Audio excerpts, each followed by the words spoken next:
No, esperaos un poquito, no la gente que ha dicho que salen de clase a la 1. Sí, pues... ¿cómo lo hacemos así, no? Sí, directamente para abreviar y que no haya mayor... Vale.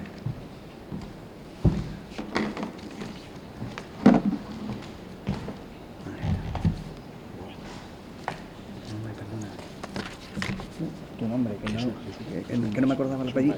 El apellido me acordaba, pero no me acordaba el nombre. Y estaba yo aquí. Buenos días. Esto es fuerte. Vamos a empezar Está esto muy fuerte, pero bueno. Vamos a intentar.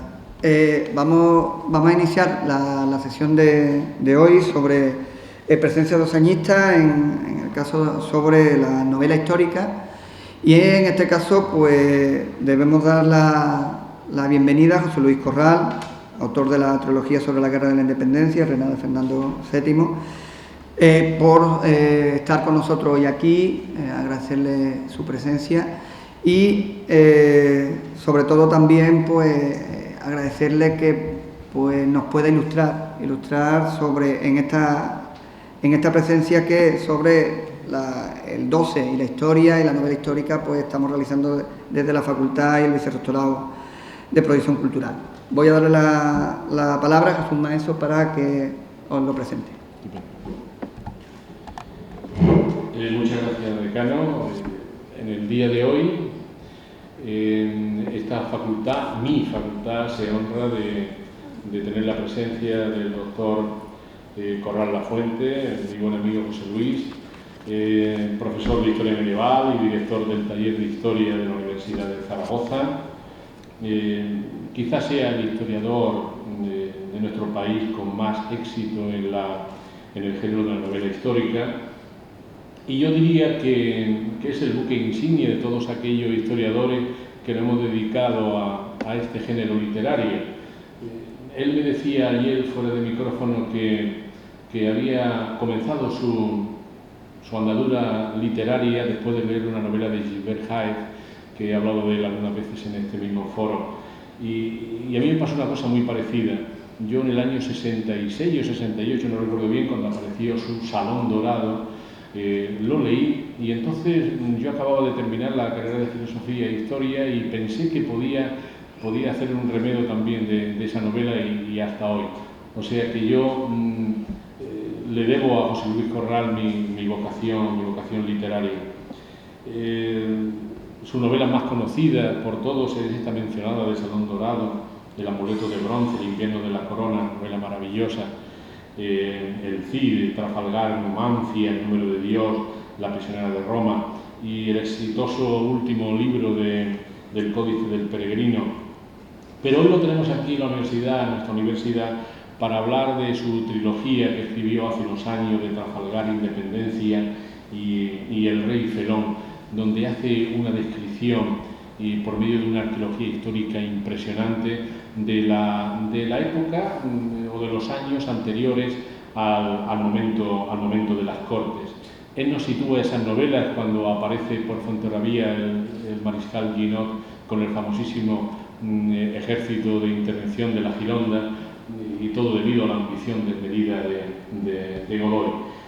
Yo siempre he visto en las obras de José Luis Corral un intento verdaderamente extraordinario por hacer accesible al gran público la historia, y no con ello había algún menoscabo o había algún descrédito ni desdoro a su doctorado y a su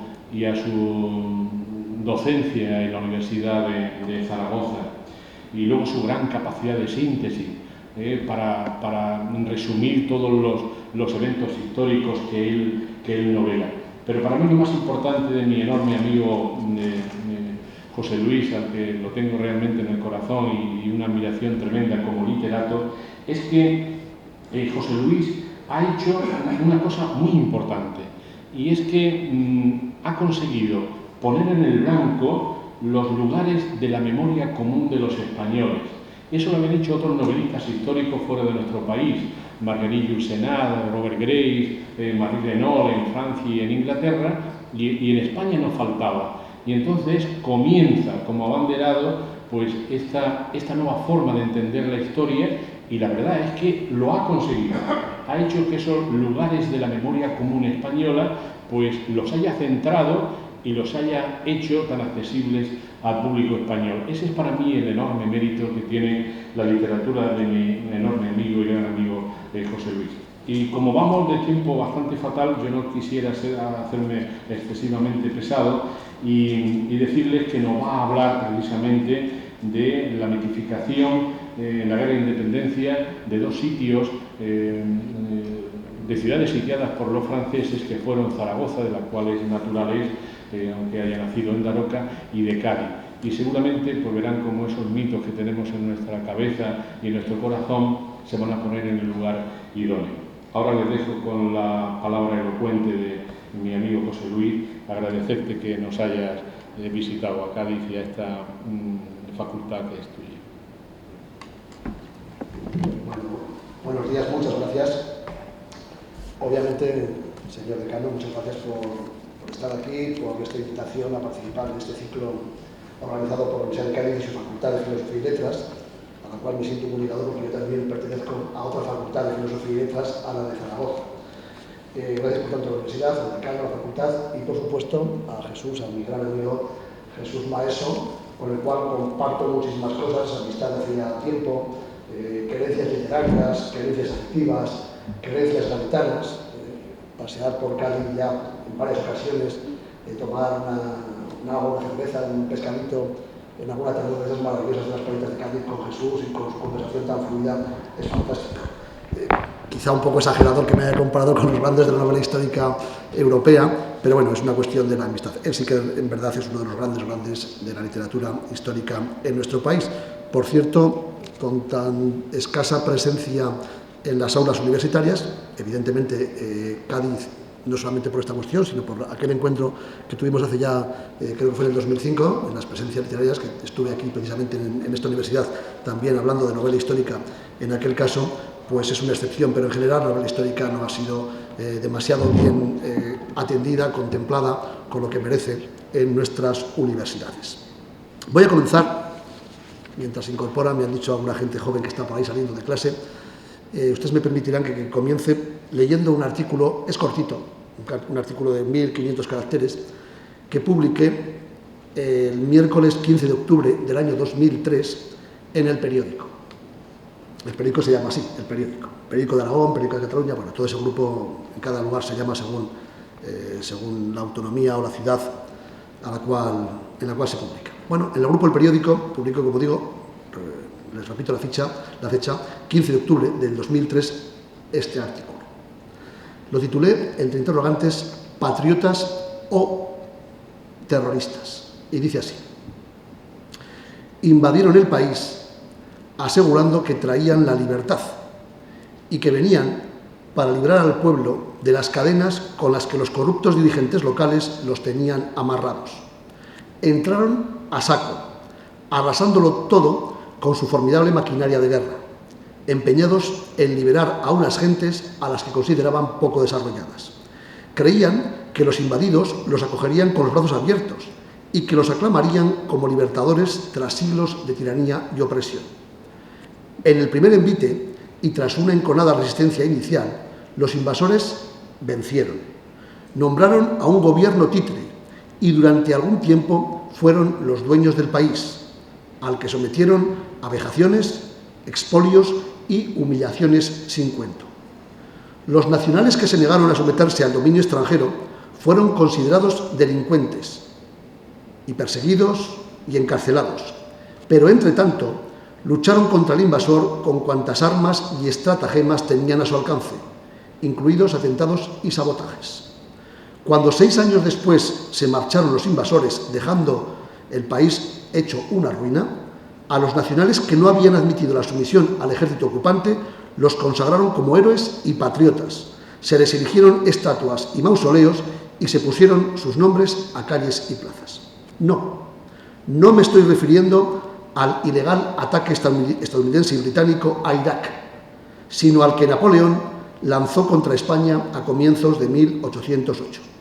La historia nunca se repite, pero a cuantos iraquíes resisten ahora a los invasores aliados de una manera semejante, se les llama terroristas. Acababan, como han visto por la fecha del artículo, de invadir esa coalición internacional, o por lo menos que se llamaba así, el país que todavía se llama Irak. Bueno, el artículo es duro, evidentemente, y plantea una dicotomía histórica considerable. Patriotas o terroristas, como dice entre interrogantes el título de este artículo. La historia no es unidireccional, ni tan siquiera la historia es una ciencia, y mucho menos una ciencia exacta, evidentemente, ¿no? La historia es una disciplina cambiante que atraviesa momentos diferentes, por momentos diferentes, en función ya no tanto de los hechos históricos en sí, sino sobre todo de la perspectiva histórica desde la cual se contemplan, se miran, se estudian, se escriben, se analizan esos hechos históricos. Obviamente, ahora, a principios del siglo XXI, en el año 2012, ya no vemos igual la historia de España que hace 50 años. Yo he recordado alguna vez, incluso en algún libro, cómo en mis años en la universidad, mis años de estudiante en la universidad de los años 70, al hablar de lo que ocurrió en la península ibérica en la llamada Edad Media, se hablaba fundamentalmente de la reconquista con mayúscula. Pero cómo en el posfranquismo eso de reconquista con mayúscula sonaba apolíticamente incorrecto. Y se buscaron eufemismos y fórmulas retóricas, pues un tanto enrevesadas, para no hablar de reconquista con mayúscula. Yo recuerdo que en algunos manuales de historia medieval de los años 80 aparecía, entre comillas, reconquista con minúscula, o re-conquista. Incluso algunos relevantes historiadores medievalistas hablaban de ocupación social del espacio. Eufemismos, fórmulas retóricas, para no hablar de reconquista con mayúscula.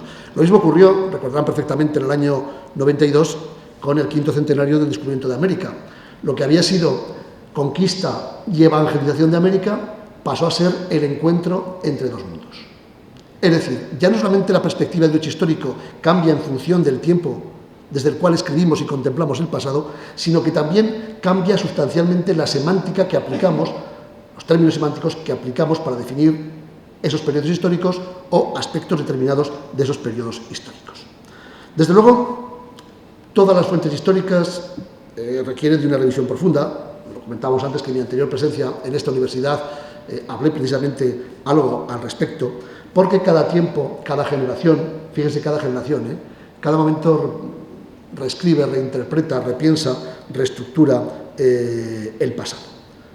No me resisto a leerles un párrafo absolutamente maravilloso desde el punto de vista, claro, de uno de los más preclaros novelistas de nuestro tiempo, todavía afortunadamente vivo, aunque ya con una edad pues muy avanzada, está por encima de los 90 años, acaba de cumplir 90 años. Es Gore Vidal, un grandísimo escritor al cual veneramos algunas de sus novelas, tanto Jesús Maestro como yo, fundamentalmente Julián el Apóstata, publicado en Estados Unidos en el año 1963, que es una de las grandes novelas históricas del siglo XX. Gore Vidal, en un libro titulado La Edad de Oro, donde cuenta de una forma novelada la época de los Kennedy, es decir, finales de los años 50, principios de los 60 en los Estados Unidos, dice lo siguiente.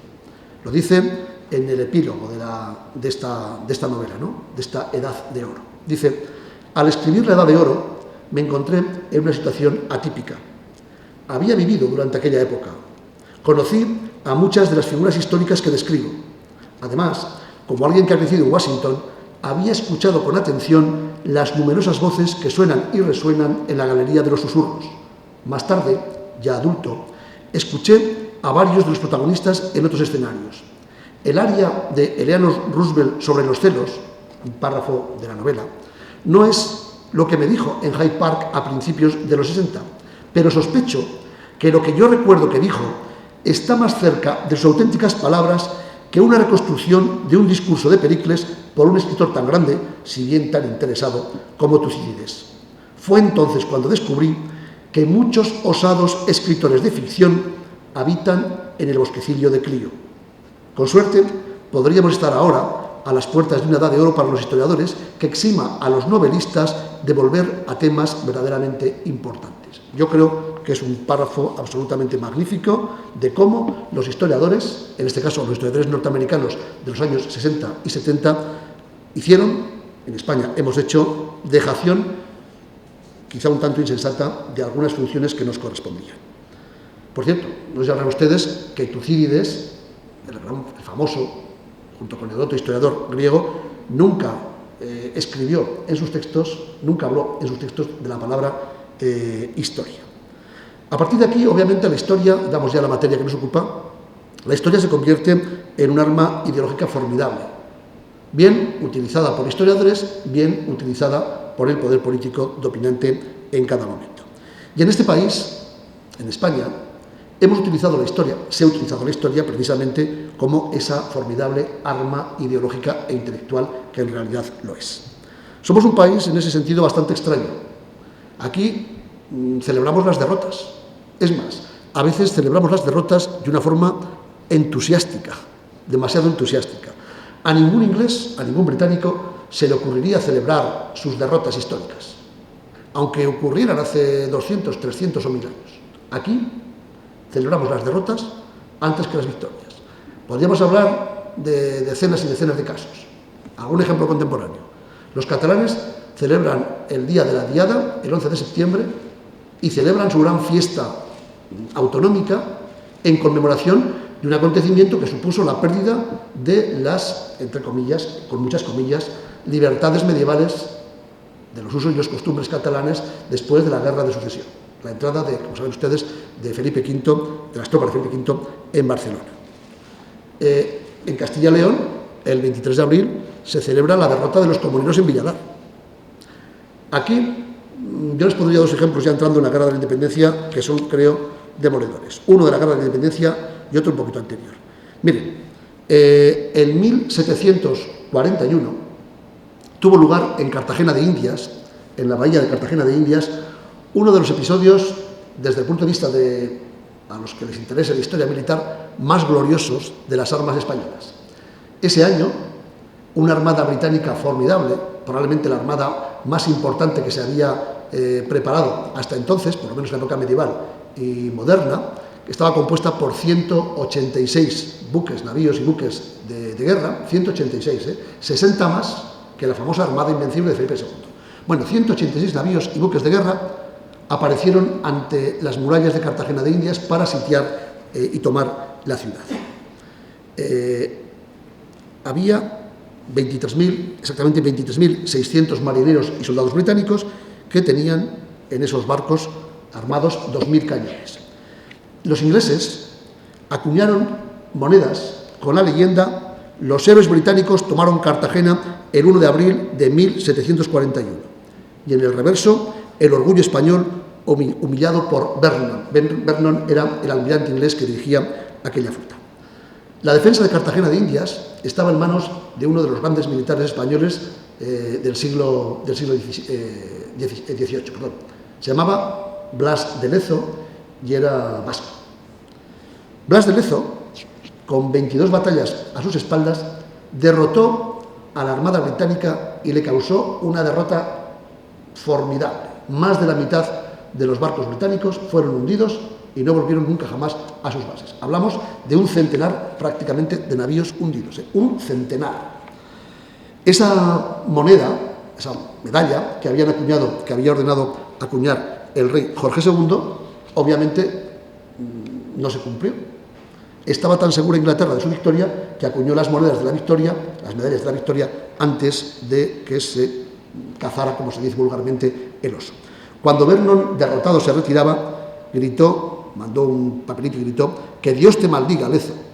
Blas de Lezo respondió lo siguiente: «Para venir a Cartagena es necesario que el rey de Inglaterra construya otra escuadra mayor, porque esta solo ha quedado para conducir carbón desde Irlanda hasta Londres, lo cual hubiera sido mejor que emprender una conquista que no han podido conseguir».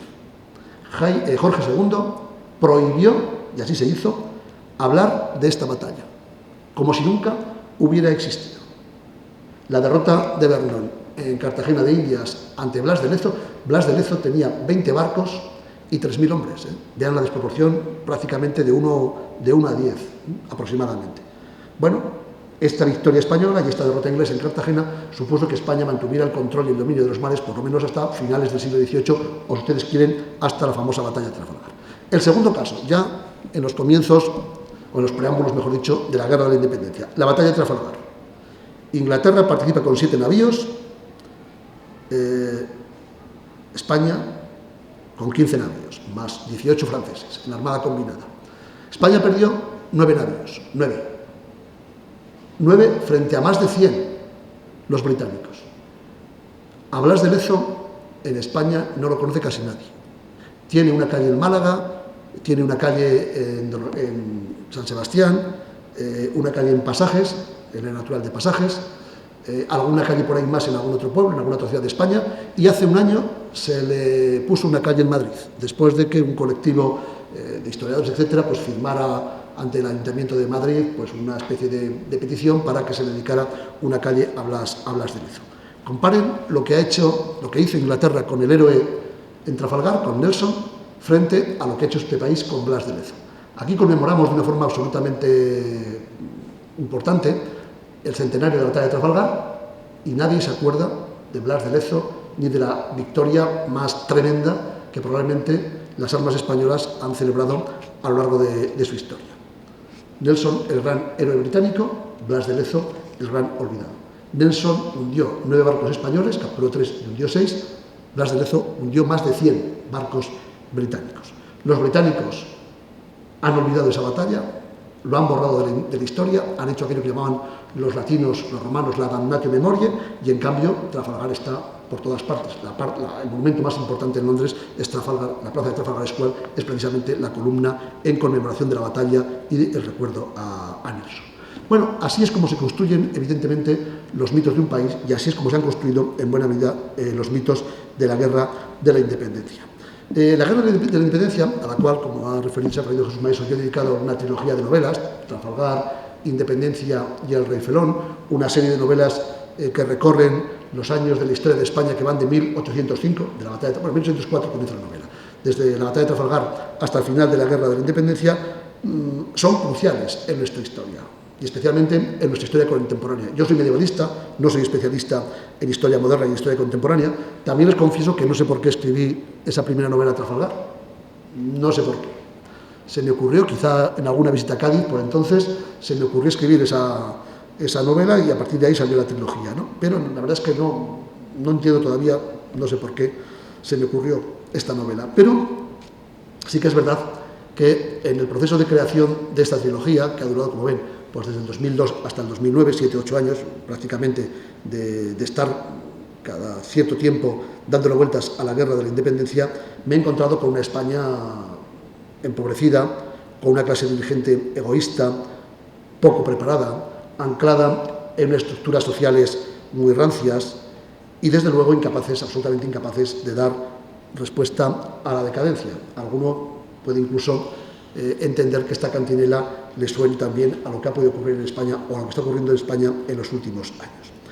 Y además es un cambio de coyuntura fundamental. Mientras España se empobrecía, dirigida por personajes realmente de un perfil oscurísimo, Carlos IV es un rey absolutamente bobo, es un rey muy en el perfil de los Borbones, y eso que entonces no cazaba elefantes, pero un rey bastante bobo, bastante despreocupado de la cosa pública. Él estaba cazando o le gustaban mucho los chorizos a la brasa, ¿no? Estaba haciendo esos chorizos a la brasa en sus palacios o estofando con pan de oro, restaurando espejos, mientras España estaba sumida en un caos y en una decadencia que se veía verdaderamente abismal, ¿no? Pues mientras esto ocurría, los dirigentes de este país de hace 200 años vivían al margen de la realidad del país, al margen incluso de la realidad de la historia. En la primera novela, en Trafalgar, cuento una escena que está muy bien documentada, por cierto, y hay muchas crónicas al respecto, incluso algunas memorias, como Godoy, demasiado denostado por la propaganda de la época de Fernando VII, yo creo que fue mejor gobernante de lo que parece, pero en fin, también con sus enormes lagunas y con muchos defectos, pero cuento cómo aparece Godoy en el Palacio de la Granja, donde estaba pasando allí una temporada Carlos IV, y le dice que hay que hacer algo porque los ingleses están preparando una armada espectacular para ocupar Cádiz y probablemente iniciar la conquista de la península, etcétera, etcétera, o por lo menos de las colonias en América, y Carlos IV sigue jugando con sus nietos a la gallina y con sus hijos pequeños a la gallina ciega y comiendo chorizos a la brasa, ¿no? Realmente un rey bobo que vivía, como digo, retirado en sus palacios de campo, mientras el Estado entraba en una quiebra financiera y la hacienda pública se anquilosaba por falta de reformas. Bueno, todo este ambiente es el ambiente que obviamente hay que tener en cuenta a la hora de explicar esa catástrofe que va a ser para España los primeros años del siglo XIX y que coinciden con la guerra de la independencia fundamentalmente, ¿no? Con episodios tan tremendamente terribles para nuestra historia como la abdicación de Bayona a finales de abril del año 1808, donde Napoleón, hay un cuadro grabado, de la época, probablemente de uno de los asistentes franceses a esas entrevistas de Bayona, que pinta a Napoleón al lado de una mesa, a un lado de la mesa, y al otro lado a los dos reyes. Digo a los dos reyes porque, como saben ustedes, en el motín de Aranjuez de la primavera de 1808, Carlos IV había abdicado en la persona de su hijo, de Fernando VII, y en Bayona se buscó una especie de vericueto legal para que Fernando VII devolviera la corona a Carlos IV y Carlos IV se la pasara a Napoleón y Napoleón después a su hermano José, ¿no? Para que José I llegara a España, hoy diríamos, con papeles, es decir, de una forma legal, que no fuera una ocupación militar a la fuerza, sino que la corona de España se transmitiera de los Borbones a José I, a los Bonapártidas, precisamente por una transmisión legal, legítima, diríamos, de la corona. Obviamente, mientras esto ocurría en Bayona, mientras esto ocurría, este acto tan miserable de estos dos verdaderos botarates, que eran Carlos IV y Fernando VII, ocurría en Bayona, en Madrid el pueblo español se había alzado, después ocurrió en muchas otras ciudades de nuestro país, se había alzado y con cientos de muertos por las calles, precisamente para defender la corona de estos dos personajes que no tenían el más mínimo mérito para llevarla encima de sus cabezas. Y aquí comenzó una guerra, y a la vez una guerra militar, una guerra obviamente en el campo de las armas, pero también una guerra de propaganda descomunal, donde se utilizaron, yo creo que por primera vez en la historia, todo tipo de argumentos y todo tipo de medios de carácter público que entonces evidentemente se podían utilizar. Desde que existe la escritura, los seres humanos la hemos utilizado para contar fundamentalmente las grandes hazañas. Eso sí, casi siempre de forma diferente a cómo en realidad ocurrieron. Y en ocasiones inventando episodios que jamás existieron. Yo hice una novela que se llama El Cid, sobre este gran personaje, y contaba cosas en la novela que eran más próximas a la realidad que una falsa que ha quedado en el imaginario colectivo de los españoles. Por ejemplo, la famosa batalla del Cid después de muerto, que nunca existió, o la jura de Santa Gadea, que tampoco existió.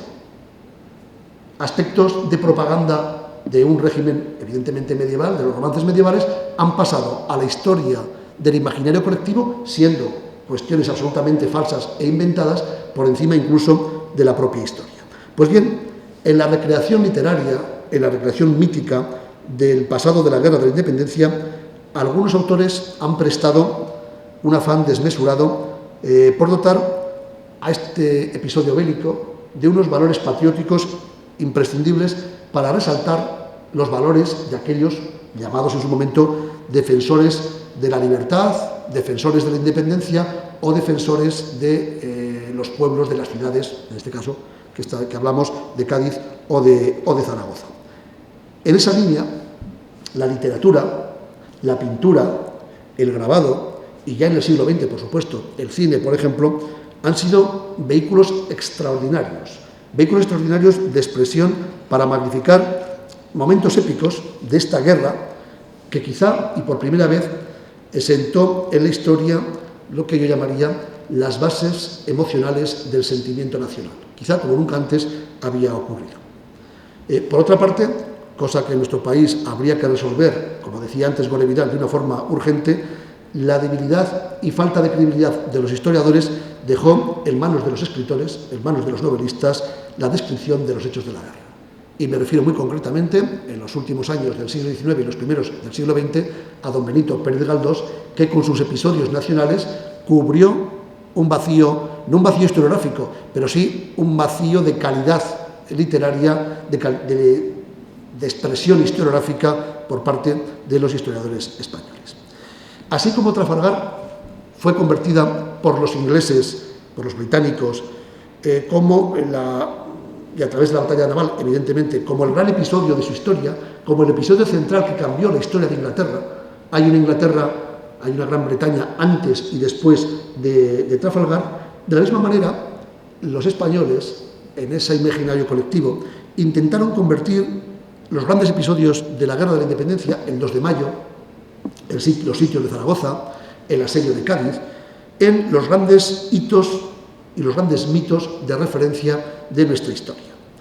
Los dos sitios, el de Zaragoza y el asedio de Cádiz, se convirtieron en los dos grandes momentos de la guerra, y así se publicitó en textos literarios, en proclamas patrióticas, en panfletos, en grabados, en pinturas, en estampas, en todo tipo de medios, de posibilidades de expresión de aquel tiempo. Y así fue precisamente como se construyeron los héroes del pueblo, héroes bien diferentes a los héroes de la antigüedad clásica, a los héroes de los mitos de la Ilíada, de los mitos de la Odisea, bien diferentes también de los grandes héroes del medievo, Arturo, un personaje semilegendario, Ricardo Corazón de León, un personaje histórico, porque evidentemente sin mitos no hay tradición, y la Guerra de la Independencia se mitificó de inmediato precisamente por acción, no de los historiadores, sino sobre todo de los novelistas y de los artistas. Y en este campo el historiador tiene muy poco que hacer frente al escritor. Así, la Guerra de la Independencia fue instrumentalizada para justificar un nacionalismo de opereta, un nacionalismo basado no precisamente en sentimientos nacionales o patrióticos, que es lo que se pretendía en principio, sino en intereses de clase y de ideología que se convirtieron, por gracia de la propaganda de la guerra y de la posguerra, en las verdaderas señales, o por lo menos en las señales efectivas de la identidad nacional. Desde luego, es muy fácil, y siempre ha sido así, acudir a los hechos del pasado para justificar posturas del presente. Es lo que llamamos algunos historiadores el presentismo. Es decir, bueno, España tiene que mantenerse unida porque España ha sido, como proclamó José Antonio I de Rivera, de una forma absolutamente estúpida desde el punto de vista, una unidad de destino en lo universal. Ustedes habrán leído algún libro donde se presenta a Argantonio, ese semimítico, semilegendario, semihistórico rey de Tartesos, como el primer rey de España.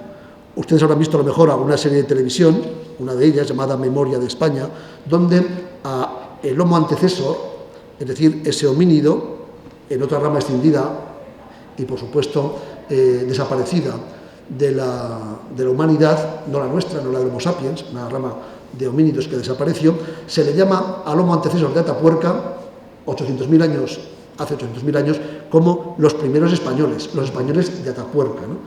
En fin, como ven, toda una serie de pequeños detalles o de grandes detalles que van construyendo el mito de una nación a partir del Homo antecesor ahora o a partir de los héroes de la independencia desde entonces. Pero fíjense, frente a esta propaganda oficial, trufada de falsificaciones y de mentiras, se alza casi siempre la voz anónima de un pueblo que en forma de copla deja cosas muy claras. Permítanme que les lea una coplilla de 4 versos muy contundente que corría por España a principios de 1815. Es una copla anónima que dice así, se refiere obviamente a Fernando VII, ¿no? A un rey que es todo egoísmo, le hacéis la promesa fiel de serle fieles a él, y a eso llamáis patriotismo. En 4 versos, una coplilla anónima desmonta toda la propaganda oficial en torno a este funesto personaje de la historia de España que fue Fernando VII y con el cual acabaré esta intervención. En general, la Guerra de la Independencia y los acontecimientos que ocurrieron en esa época en nuestro país ha sido objeto de multitud de novelas históricas o de relatos dentro y fuera de nuestro país. El propio Sir Arthur Conan Doyle escribió varios relatos al respecto de la Guerra de la Independencia, o series enteras como la que publicó, y ahora se sigue traduciendo ya un tiempo después, Bernard Cornwell, este gran autor británico, sobre un soldado británico de nombre imaginario llamado Sharpe, que protagoniza pues, varios episodios muy heroicos de la guerra peninsular, de la guerra de la independencia. Nosotros llamamos Guerra de la Independencia, los británicos le llaman Guerra Peninsular, los franceses le llaman Guerra de España. Como ven, según desde donde se escribe la historia, se ve también de una forma diferente. Pues bien, varias novelas, como digo, escritas en Francia, escritas en Inglaterra o escritas en España al respecto.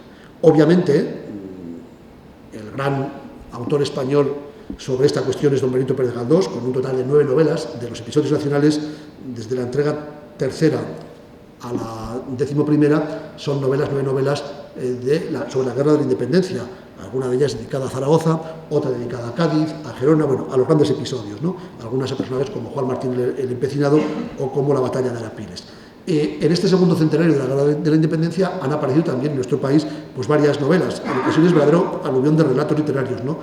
Voy a citar simplemente las más importantes imagino que les sonará y si no para refrescarles la memoria, ¿no? Antonio Gómez Rufo publicó El secreto del rey cautivo en el año 2005, Toti Martínez de Lecía La brecha, que creo que estuvo aquí hace unos días, José Calvo Poyato, Vientos de intriga, Jesús Maeso recientemente En una tierra libre, o las trilogías, mi trilogía que les he citado antes sobre la Guerra de la Independencia, o la trilogía de Arturo Pérez Reverte, que comenzó con Cabo de Trafalgar, continuó con Un día de cólera y acabó con El asedio, la novela sobre el sitio de Cádiz, ¿no? Un aluvión, como ven, en torno precisamente al bicentenario.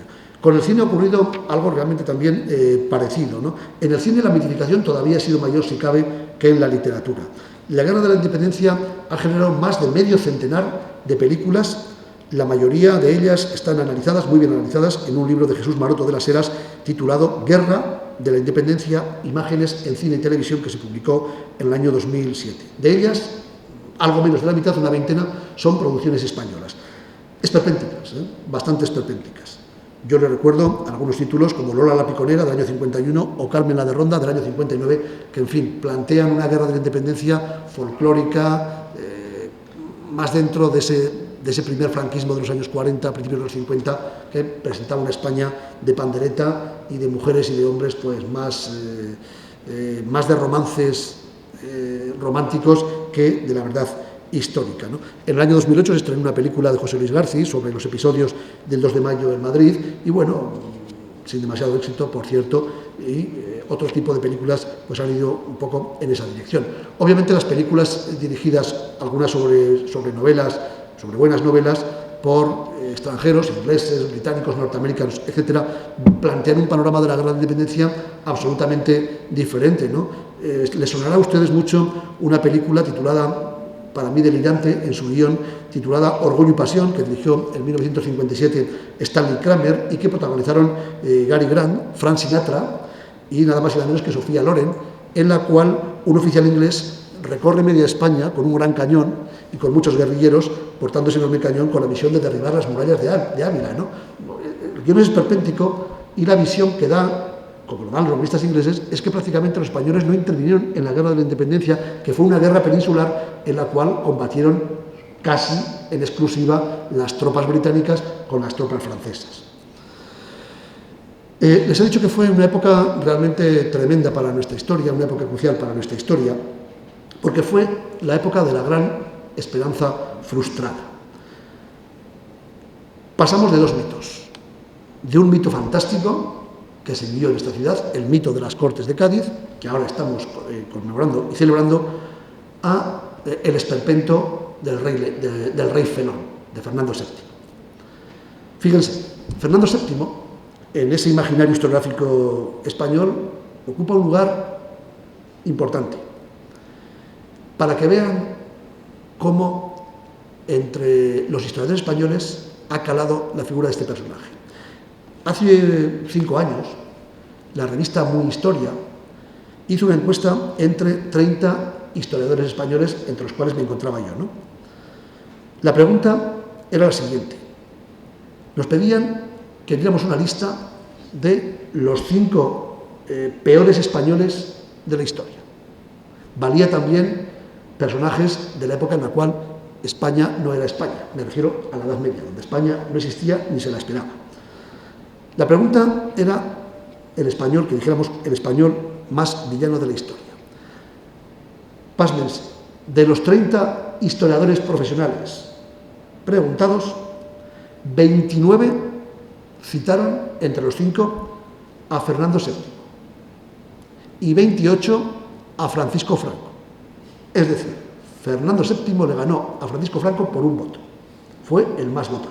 Luego venían, el tercero era Torquemada y algunos más, ¿no? Pero el más votado fue Fernando VII. Solamente uno no votó a Fernando VII y solamente 2 no votaron a Francisco Franco. En nuestro imaginario colectivo, Fernando VII ha pasado a ser el deseado. En el imaginario de los historiadores, Fernando VII ha pasado a ser el rey canalla o, el título de mi novela, el rey felón. Un rey que evidentemente forma parte esencial de ese cambio extraordinario, a peor, drástico, que se produjo en nuestro país y que algunos historiadores, especialistas de la época, han considerado que es el inicio de los gravísimos males que sacudieron a este país y que atenazaron a este país, pues prácticamente desde el final de la Guerra de la Independencia hasta la Constitución de 1978.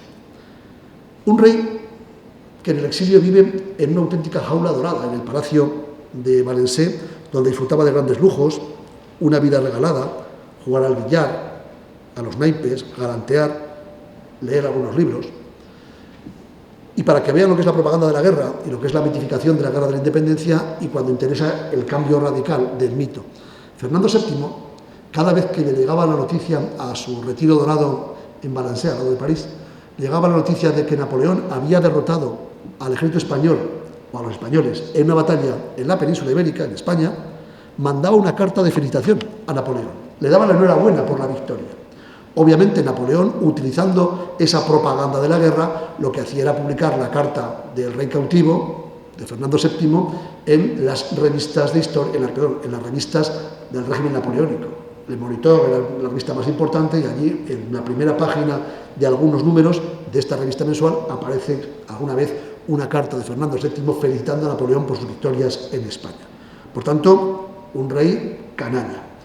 Un rey que, en cierto modo, no es menos extranjero que el también rey José I Bonaparte.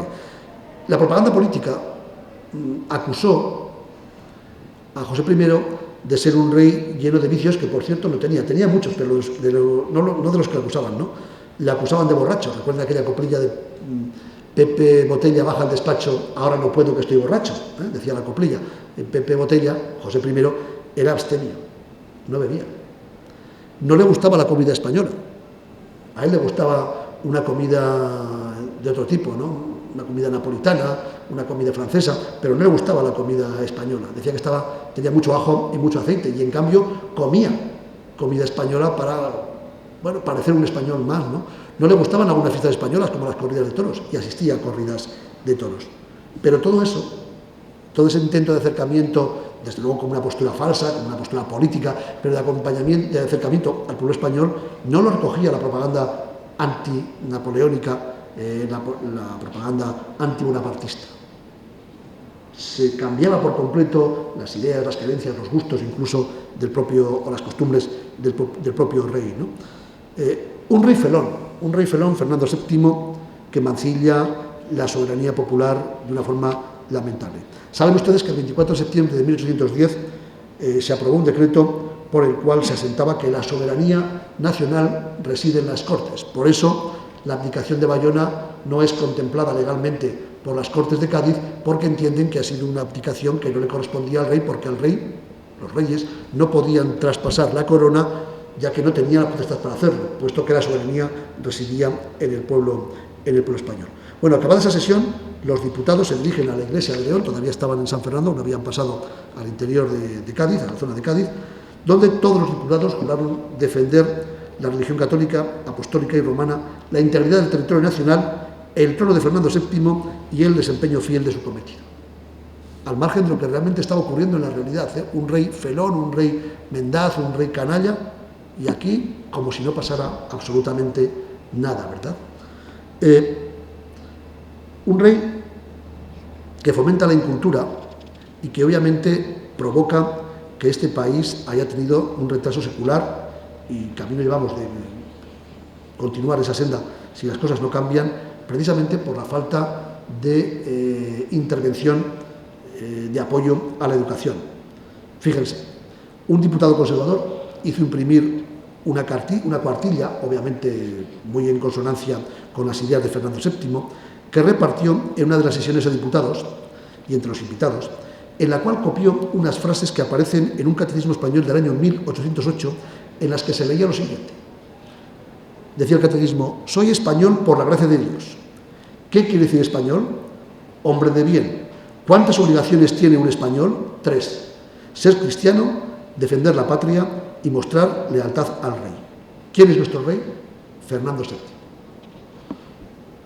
De nuevo la propaganda, incluso a partir de textos netamente religiosos como es un catecismo, van introduciendo un cambio de mentalidad, un cambio de perspectiva, un cambio de idea sobre un personaje, como digo, realmente funesta. Y además toda esta propaganda de la guerra, toda esta mitificación del personaje, de los hechos y del personaje de Fernando VII, lo que acabó es frustrando, como os decía antes, la esperanza. Cuando Fernando VII regresó a España, después de su exilio en Francia, los gritos con los cuales era recibido, los gritos eufóricos y favorables con los cuales era recibido en las ciudades que él recorrió, él entró por la zona de Portbou, pasó por Cataluña sin entrar en Barcelona, de allí fue a Valencia, y ya de Valencia se dirigió, bueno, a Aragón, Zaragoza, Valencia, y luego se dirigió hasta Madrid. Una visita por toda la zona del Levante español. Cuando entró en Madrid, la gente gritaba eufórica la presencia del rey. Habían recuperado al rey deseado, al monarca que había sufrido ese exilio en Francia. Él nunca juró, o nunca, mejor dicho, aceptó la Constitución que se había aprobado en Cádiz y que era la que había dotado precisamente de legitimidad a su reinado. Permítanme también que les lea un brevísimo texto de mi novela para que vean cómo pues, un historiador, cuando hace de novelista, intenta explicar la historia a partir de personajes de ficción. Dice uno de mis personajes: mira, Francisco, eres joven y tienes por delante, si esta maldita guerra no lo impide, un brillante futuro. Has sido héroe en Trafalgar y en Zaragoza, y nadie como tú para opinar sobre la defensa de la patria. Pero necesitamos a don Fernando. Si queremos que se mantenga la esperanza de que este pueblo consiga al fin la independencia del invasor extranjero, don Fernando ha de ser nuestro símbolo. Un pueblo necesita de símbolos y de ilusiones a los que agarrarse en los momentos más difíciles. Y te guste o no, ese emblema y esa ilusión los encarna ahora don Fernando. La esperanza del pueblo, contesta Faria, es voluble. Hace unos meses, los sevillanos y otros muchos ciudadanos de Andalucía vitoreaban a José I como nunca antes se había hecho con ningún otro soberano. Eso es cierto, pero José Bonaparte es un intruso, un extranjero.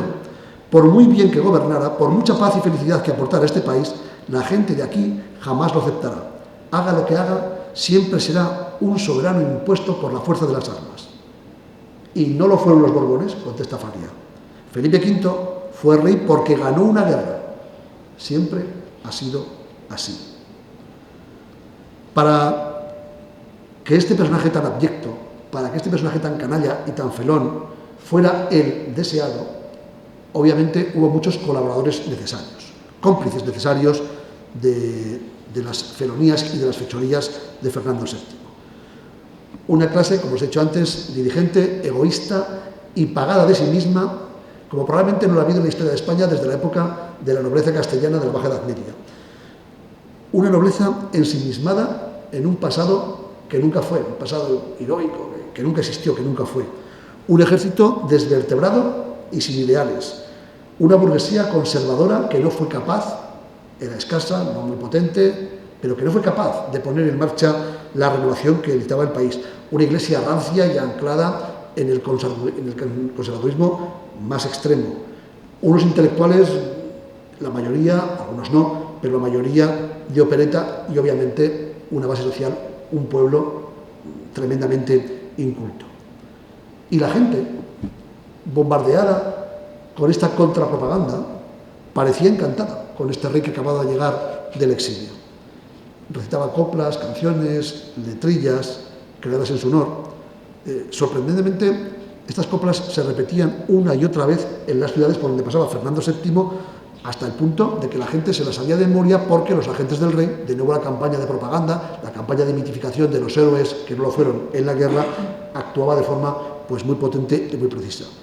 Una copla que se cantaba en todas las ciudades cuando llegaba Fernando VII decía: rebose españoles, rebose el placer, que viene Fernando nuestra dicha a hacer. Es un ripio malísimo, pero era una de las coplas que más le gustaba a la gente. U otra copla que decía: cantad, cantad españoles, y todos a una voz digan: Fernando reina, y también la Inquisición, obviamente cuando se restauró la Inquisición a partir de 1814.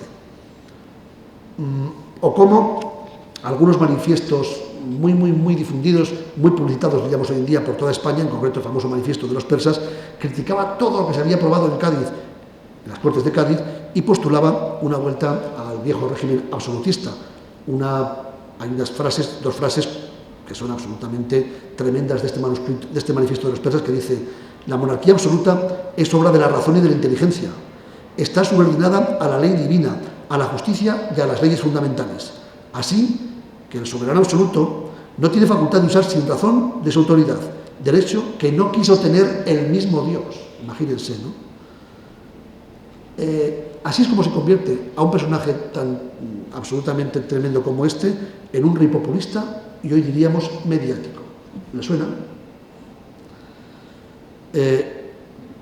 La entrada en Madrid, la escenografía que se pone en marcha en Madrid cuando entra el rey el 13 de mayo de 1814 es un verdadero ejemplo magnífico de gran acto propagandística, hoy diríamos de marketing, ¿no? Es esa famosa escena en la cual el rey baja de su carroza, de su calesa, muy cómoda, sube en un caballo blanco, como había hecho en 1808, y entra en Madrid al grito terrible, tremendo del pueblo de «vivan las cadenas», ¿no? Un personaje por fin vil, convertido, como digo, por la propaganda de la guerra en el deseado, un hijo infame que calumnia a su madre, que la difama, que monta una conjuración, remitida a la juez contra su padre, y un personaje que la gente de la época, la gente que lo conoció bien, dice de él, sobre todo en confesiones, diríamos, no oficiales, cosas tremendas. La madre de una de sus esposas, de María Antonia de Nápoles, su suegra, Fernando VII se casó 4 veces, bueno, pues la madre de su primera esposa lo describió en unas memorias como, fíjense, un hombre de horrible aspecto, con una voz que da miedo, y acaba diciendo, y tonto de remate. Lo dice así, y tonto de remate. Pero era suspicaz, cruel y carecía de todo tipo de escrúpulos. A pesar de todo eso, construyeron la propaganda de guerra, construyó a unos héroes imaginarios en Cádiz y en Trafalgar, en Cádiz y en Zaragoza, y construyó a un rey deseado. Acabo con un colofón también de mi novela, en este caso del rey Felón. Un colofón que puede servir como colofón, que va a servir como colofón de esta charla y como colofón, espero, a una época de nuestra historia que es mejor recordar para no repetir, o por lo menos recordar para aprender, lo que no debe hacerse, ¿no? Fernando VII, dice este colofón, se asentó en su recuperado trono español. España sufrió con su reinado un gran retraso y las colonias continentales en América alcanzaron la independencia entre 1816 y 1821 y se convirtieron en nuevos países. Aclamado como el deseado, desde su llegada a España actuó como un verdadero canalla. En 1820, un pronunciamiento liberal impuso un trienio constitucional que acabó en 1823 con el triunfo del conservadurismo y con la reacción, y con ello la persecución y el exilio de nuevo de miles de liberales españoles. Su reinado provocó una gran fractura en el país y fue el origen de más de un siglo y medio de enfrentamientos cruentos, guerras civiles, retraso económico, cultural y político.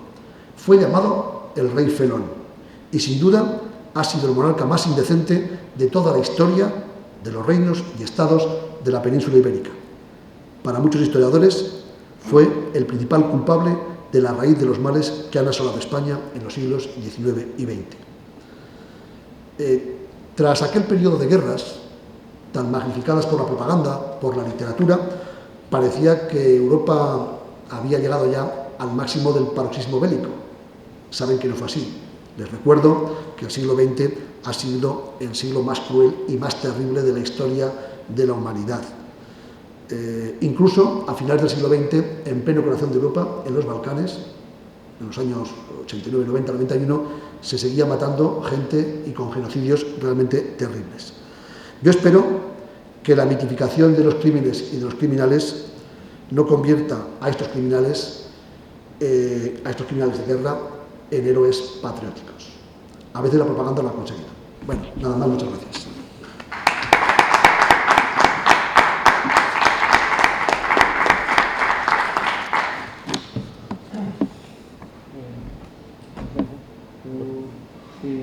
No sé si tenemos tiempo para alguna pregunta, si no, creo que vamos muy mal de tiempo. Pues nada, darle de nuevo las gracias a José Corral por su presencia aquí y sobre todo, pues la verdad es que me hubiera gustado que hubiera habido mucha más gente que hubiera podido escuchar esta magnífica conferencia. Muchas gracias. Nada, esto muy a gusto. Muchísimas gracias. Ya. Aunque sea incómodo, pero se espera.